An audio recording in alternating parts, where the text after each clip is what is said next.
देश की राजधानी समेत कई बड़े शहरों के पास उड़ रही फ्लाइट के ऊपर एक बड़ा खतरा मंडरा रहा है। अब तो खुद केंद्र सरकार ने भी इसे मान लिया है।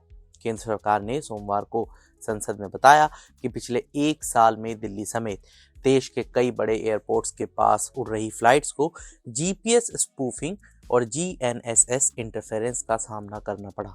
ये जानकारी नागरिक उड्डयन मंत्री राम मनोहर नायडू ने राज्यसभा में एक लिखित जवाब में दी। देश भर के एयरपोर्ट से लगातार ऐसी रिपोर्ट्स आ रही हैं। नायडू ने बताया कि नवंबर 2023 में डीजीसीए ने एयरलाइंस को ये अनिवार्य कर दिया था कि अगर उड़ान के दौरान जीपीएस जैमिंग या स्पूफिंग का जरा सा भी शक हो तो उसे तुरंत रिपोर्ट किया जाए। तब से सरकार को कोलकाता, अमृतसर, मुंबई, हैदराबाद, बेंगलुरु और चेन्नई जैसे बड़े एयरपोर्ट से लगातार ऐसी रिपोर्ट्स मिल रही हैं। एक सवाल के जवाब में मंत्री ने बताया कि कुछ फ्लाइट्स ने दिल्ली के इंदिरा गांधी इंटरनेशनल एयरपोर्ट यानी आईजीआई पर रनवे 10 पर सैटेलाइट बेस्ड लैंडिंग के समय जीपीएस स्पूफिंग की शिकायत की। ऐसे में जब गलत डेटा दिखाने लगा तो विमानों ने तुरंत सुरक्षा नियमों के तहत कंटिजेंसी प्रोसीजर अपनाए। उन्होंने ये भी स्पष्ट किया कि बाकी रनवे और जो ग्राउंड बेस्ड नेविगेशन पर चलते हैं उनके ऑपरेशंस पर इसका कोई असर नहीं पड़ा था। तो आइए आज इस वीडियो में यही समझते हैं कि ये जीपीएस स्पूफिंग क्या है और फ्लाइट्स को इससे कितना बड़ा खतरा हो सकता है।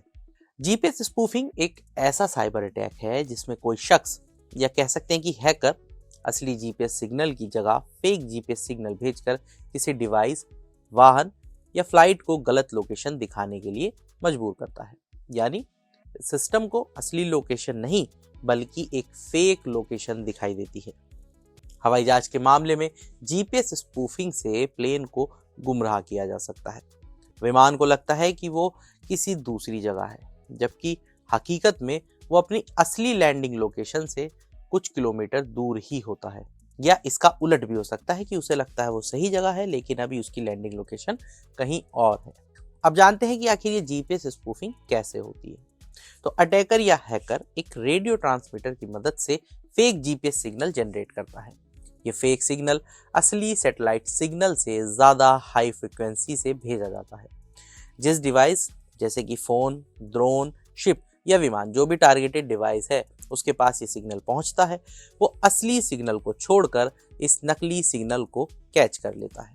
सिस्टम को लगता है कि यही असली जीपीएस सिग्नल है और वो गुमराह होकर किसी गलत लोकेशन को दिखाने लगता है। अब आज के समय में जीपीएस इन एडवांस्ड हवाई जहाज या आधुनिक हवाई जहाज़ों के लिए बेहद ज़रूरी सिस्टम है।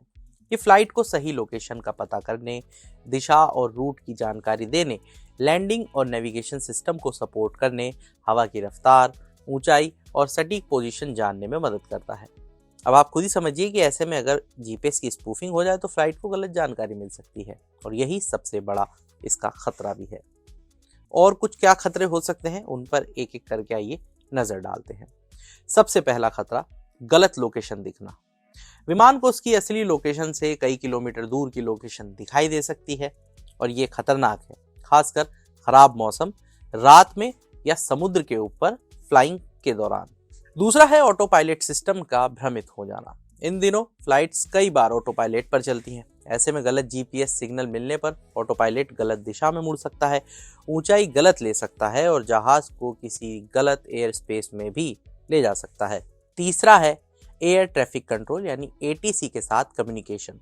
एटीसी विमान को एक रूट बताता है लेकिन जीपीएस स्पूफिंग की वजह से विमान गलत पोजीशन रिपोर्ट कर सकता है। इससे दो फ्लाइटों का रास्ता आपस में टकराने जैसा भी खतरा बढ़ सकता है। चौथा है खतरनाक इलाके में भटकना। जीपीएस को गुमराह करने पर विमान पहाड़ों या किसी नो फ्लाई जोन, दूसरे देशों के एयर स्पेस की ओर भी भटक सकता है। ये सुरक्षा और सैन्य दोनों तरह का एक बड़ा खतरा हो सकता है। पांचवा, जो कि सबसे अहम और सबसे खतरनाक है, लैंडिंग के समय। लैंडिंग में जीपीएस सिस्टम बहुत मददगार होता है। स्पूफिंग होने पर विमान गलत दिशा से रनवे के पास पहुंच सकता है। पायलट को आखिरी समय पर फ्लाइट को गो अराउंड करवाना पड़ सकता है, यानी कि लैंड करने के बजाय उसे वापस हवा में ही घुमाना पड़ सकता है और ऐसे में दुर्घटना का खतरा भी बढ़ सकता है। छठा और आखिरी है, नेविगेशन सिस्टम फेल हो सकता है। फ्लाइट में जीपीएस बेस्ड कई सिस्टम जुड़े होते हैं। एक जीपीएस समस्या कई सिस्टम को प्रभावित कर सकती है और जिसे नेविगेशन फेलियर कहा जाता है। एक सवाल ये भी है कि क्या फ्लाइट सिर्फ जीपीएस पर ही निर्भर है या उसके पास अपने और कोई भी एडिशनल सिस्टम है। तो इस सवाल का सीधा जवाब है नहीं, क्योंकि सुरक्षा के लिए विमान में कई बैकअप सिस्टम होते हैं। इसमें इनर्शियल नेविगेशन सिस्टम यानी INS, radio based navigation, ground station signal, ATC का मैनुअल कंट्रोल, एटीसी गाइडेंस और पायलट का मैनुअल कंट्रोल। इस वजह से जीपीएस स्पूफिंग होने पर भी दुर्घटना की आशंका कम रहती है, लेकिन खतरा पूरी तरह खत्म नहीं होता। ऐसे में दुनिया भर के एयरपोर्ट और सरकारें एंटी स्पूफिंग सिस्टम भी लगा रही हैं। इसके अलावा केंद्रीय मंत्री नायडू ने संसद में एक और गंभीर बात ये भी बताई कि अब एयरपोर्ट सिस्टम पर रैंसमवेयर और मेलवेयर जैसे साइबर अटैक का खतरा भी बढ़ रहा है। इनसे एविएशन सेक्टर की सुरक्षा और नेटवर्क प्रभावित हो सकते हैं। हालांकि इसके लिए सरकार तैयारियां कर रही है। एयरपोर्ट्स अथॉरिटी ऑफ इंडिया यानी एएआई अपने सभी सिस्टम में नए और एडवांस साइबर सिक्योरिटी लगा रही है, जो एनसीआईआईपीसी और सीआरटीआईएन की गाइडलाइंस के अनुसार ही काम करेगी।